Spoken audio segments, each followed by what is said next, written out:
Richard Eliezer menyampaikan permohonan pada keluarga Brigadir Yosua. Eliezer mengaku menyesali perbuatannya, namun ia menyatakan tak mampu menolak perintah seorang jenderal.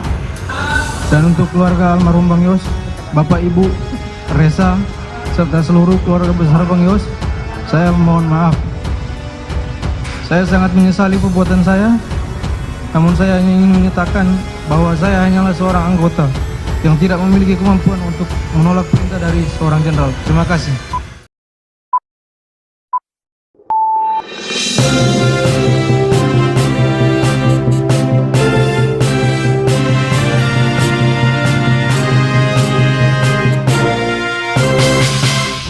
Menolak perintah jenderal.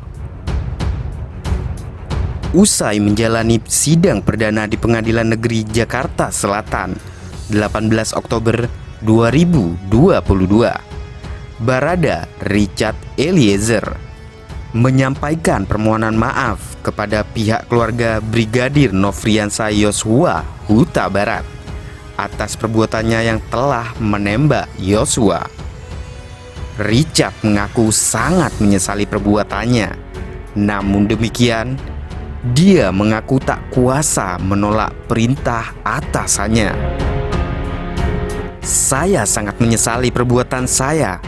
Namun, saya hanya ingin menyatakan bahwa saya hanyalah seorang anggota yang tidak memiliki kemampuan untuk menolak perintah dari seorang jenderal, ucapnya. Tidak hanya Baradae, ada 25 anggota Polri yang diperiksa Itwasum Polri karena menghambat penanganan kasus kematian Brigadir Yosua. Hal ini menunjukkan adanya ketidakmampuan seorang bawahan di bawah tekanan untuk menolak perintah tidak terpuji dari atasan. Terlebih seorang jenderal bintang 2 yang disegani. Ketidakmampuan menolak perintah atasan menunjukkan lemahnya integritas dan sikap profesionalismenya sebagai anggota Polri yang diharapkan bertindak menjadi penegak hukum dan pengayom masyarakat.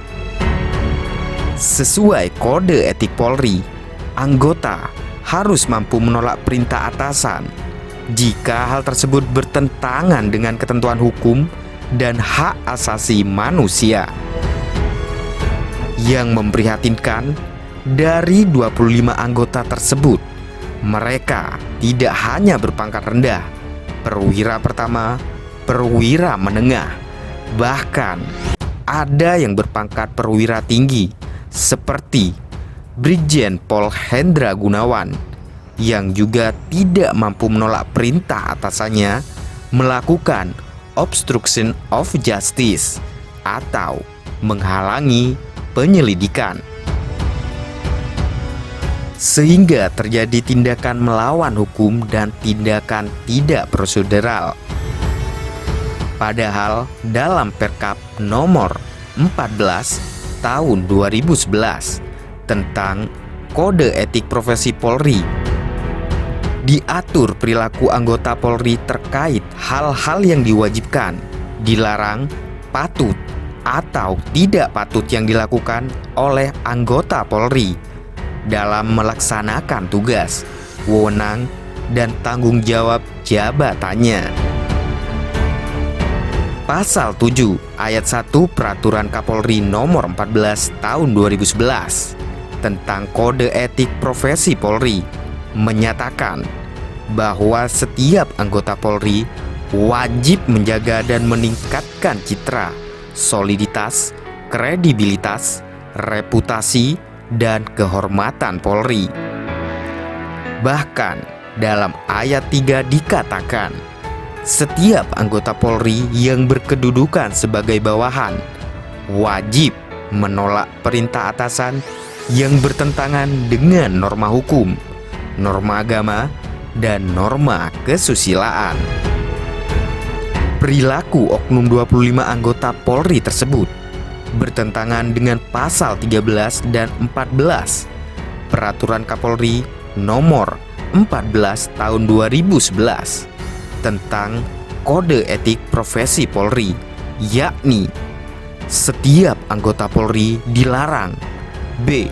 Mengambil keputusan yang bertentangan dengan ketentuan peraturan perundang-undangan karena pengaruh keluarga, sesama anggota Polri, atau pihak ketiga. E. Menyalahgunakan kewenangan dalam melaksanakan tugas kedinasan. Sementara pada pasal 14 ditegaskan bahwa setiap anggota Polri dalam melaksanakan tugas penegakan hukum sebagai penyelidik, penyidik pembantu, dan penyidik dilarang C. Merekayasa dan memanipulasi perkara yang menjadi tanggung jawabnya dalam rangka penegakan hukum. D. Merekayasa isi keterangan dalam berita acara pemeriksaan. F. Melakukan penyidikan yang bertentangan dengan ketentuan peraturan perundang-undangan karena adanya campur tangan pihak lain. Polisi sejatinya adalah profesi mulia yang dibutuhkan masyarakat. Semua aktivitasnya harus berkiblat pada asas legalitas, undang-undang yang berlaku, dan hak asasi manusia. Polisi harus bertindak secara profesional dan memegang kode etik secara ketat dan keras, sehingga tidak mudah terjerumus kepada perilaku tidak terpuji. Atas nama hukum, polisi diberikan kewenangan yang lebih besar. Bahkan, kewenangan ini tidak diberikan kepada lembaga manapun untuk memaksa, bahkan mengekang kebebasan dan mengekang hak asasi manusia. Antara lain menangkap, menahan, menggeledah, menyita, menyuruh berhenti, melarang orang meninggalkan tempat, memeriksa identitas orang tertentu. Penguatan integritas. Integritas seorang anggota Polri diawali kemampuan berpikir dengan benar dan konstruktif, serta memegang teguh kode etik dan prinsip-prinsip moral. Orang yang bertindak tanpa memikirkan terlebih dahulu secara matang, terlebih perbuatan yang tercela dapat mengakibatkan penyesalan di kemudian hari. Penegak hukum semestinya memahami tidak ada kejahatan yang sempurna, meski direkayasa dengan kekuatan yang besar. Namun, yang menjadi permasalahan adalah integritas dan profesionalisme yang mengacu pada kode etik kepolisian belumlah dihayati dan diamalkan sepenuhnya. Perlu upaya keras dari pimpinan Polri untuk membekali anggotanya dengan penguatan integritas dan kemampuan berpikir kritis dalam menerima setiap perintah dari atasan, meski dari seorang perwira tinggi. Karena atasan atau seorang jenderal juga manusia yang tidak luput dari salah maupun hilaf. Mengutip Socrates, dengan pikiran, seseorang bisa menjadikan dunianya berbunga-bunga atau berduri-duri.